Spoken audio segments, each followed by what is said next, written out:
Hi guys, Karan Ratti here again for this really interesting video. Welcome back to my channel. I'm the skin scientist, and today I'm going to be talking about sulfates in skincare, especially in wash products. Now, we all know that sulfates are bad. Everybody says sulfates are bad, but the question is, why are they still being used in so many different products? And you probably didn't know that the hand wash that you're using has sulfates in it. The toothpaste that you're using has sulfates in it. Now, what are these sulfates and why are they bad for you? This is super important for you to understand. And then I'll tell you what you can do to actually get rid of these issues that are caused by sulfates. Number one, sulfates are generally in skincare or even in wash products and toothpaste. You have sodium lauryl sulfate, also called SLS, or you have sodium lauryl ether sulfate, also called SLES. You also have sulfonates. Now, you don't usually hear about sulfonates, but sulfonates, depending on what type of sulfonate it is, can also behave just like sulfates in damaging your skin. Now, why is it? Sulfates are basically surfactants. Surfactants are used to basically, without going into too much scientific detail, mix oils and water together so that they can be emulsified and then removed. Because sulfate is an anionic surfactant, it's very strong. Not all anionic surfactants are as strong as sulfate, but sulfate is a very strong anionic surfactant, and it can actually dissolve all the lipids in this natural skin barrier that you have and remove it, increasing penetration of allergens and various other things into the skin, disturbing your skincare barrier. So sulfates can actually remove the essential lipids in the skin, which are ceramides, free fatty acids, cholesterol that are formed within the dead layer of the skin, also called the corneal layer, that protects your skin against environmental aggressors or environmental stressors. Two, it can denature proteins. It can denature the keratin, the very thing that makes your skin. It can denature that. Three, it can penetrate very deeply into skin and disturb the skin structure. And again, because it's denaturing proteins, it's going to do that even inside your skin. And because it's disturbing all of these factors, it can increase inflammation. And when these things happen, it can trigger reactions like redness, irritation, and other things that are associated with skin sensitivity. It can increase your skin sensitivity to other ingredients as well. Now, because sodium lauryl sulfate or sodium lauryl ether sulfate or even some sulfonates do that, the longer they're exposed to your skin, the stronger the reaction. And they are very substantive. Substantive is a term that we use in the skincare industry, especially with, people like me who are skin scientists. Substantive means the ability of something to stick onto the skin. It's an anionic surfactant. So it has the ability to stick to the skin and not get washed off. So even if you're using that liquid soap to wash your hands, it may not fully wash off and it can continue to dry the skin. Have you noticed that the day and the moment you switched to a liquid hand wash, especially if it says sulfate at the back, your hands actually get dry? I have seen the use of hand creams go up so significantly in the recent years that the only reason is because we're using so much sulfates. One of the best alternatives to using liquid hand soaps is actually go back to those basic hand soaps. Yes, those basic hand soaps have a high pH, but that high pH does not disturb your skin, or at least your hands, the skin in your hands.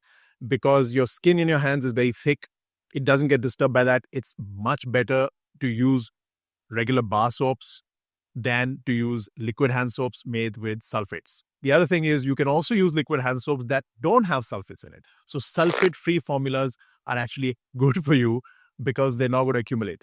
Now, if you are somebody who's wearing rings like I am, what happens is if the ring is tight and you're using a liquid hand soap that has sulfate in it, even though you wash your hands very well, sometimes the sulfate can get accumulated within or below the ring and you haven't realized it, but it's sitting there for hours and hours.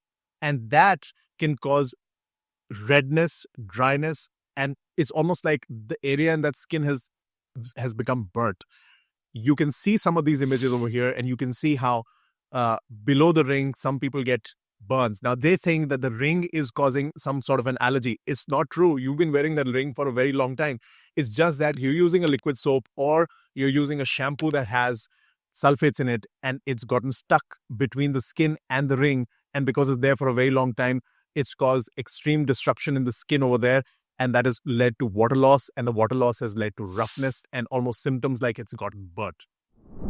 Now, I'm about to show you something super important as to why sulfates are considered bad. This here is an image of a patch test.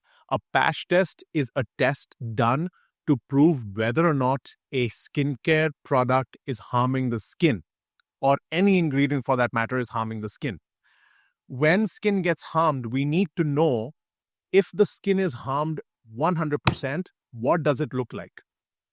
Based on that, we will know in this person what damage actually looks like, because damage can look different in different people. So we need to use one test substance which we apply to the skin to create 100% damage. And do you know what that test substance is? It's SLS or SLES. It's actually sulfate. So you'll see in this image, you'll actually find that the area where sulfate has been applied, that area is red. 100% as red as it can be. So for 24 to 48 hours, sulfate has been applied to the skin and that area is red. This is in the scientific industry called a positive control, meaning when we need to test what 100% damage looks like, we're going to use sulfate for 24 to 48 hours, and that's what 100% damage in this person is going to look like. And similarly, whenever we want to do it in any person, we're going to use this, and the damage is going to be 100%, but the shade is going to be slightly different from person to person. And then we compare this damage with the damage caused by the test ingredient on the side. And we're going to apply that for 24 to 48 hours, and then we'll see how much damage has that created. And so this allows us to create a comparison. So if 0 damage is skin with no redness, 100% damage is skin with 100% redness caused by SLS. Now we have a scale from 0 to 100, and now we can place where the test material is within this scale in terms of trying to find out how much damage does it do to the skin. So guys, if SLS is a positive control that scientists use and dermatologists use to damage the skin with 100% guarantee, then why are we continuing to use this in our skincare? Why is it that brands continue to use sulfates even in shampoos, toothpastes, etc.? And then, of course, the question that you want to ask me is, hey, I've been using sulfate in my toothpaste for forever. Yes, sulfates have been used in toothpastes, but they should not be used in toothpaste. An ideal toothpaste should not have sulfates. But why is it that brands continue to use it? Number one, cost. Sulfates are made in bulk. They're used all over the world in very high quantities, so the cost is very low. So when you want to reserve cost in your product and you want to market a product at a low cost so that people who cannot afford very expensive products can buy it, then sulfates are often incorporated in it. Second, a lot of brands with their R&D teams have figured out that, when it comes to shampoos, these are very large bottles. You cannot make sulfate-free formulas because of cost issues. But the sulfate generally gets washed off in a shampoo. And so, with regular use, it can cause issues, but it's just something that's been done so often that people have gotten used to it. And so they haven't really changed it. And because it's an anionic surfactant, it can actually decrease the oil levels on the skin. So people who have oily scalps or oily skins will find that sulfate-based face washes or sulfate-based shampoos actually keep their skin and their scalp drier for longer. But here's the thing. If you are somebody who has thinning hair that's falling, the density is decreasing, you want to immediately shift away from sulfates, because those sulfates are substantive. They're going to remain on the scalp for a long period of time, and they're going to cause dryness, and that dryness is going to disrupt the scalp, leading to worse hair conditions.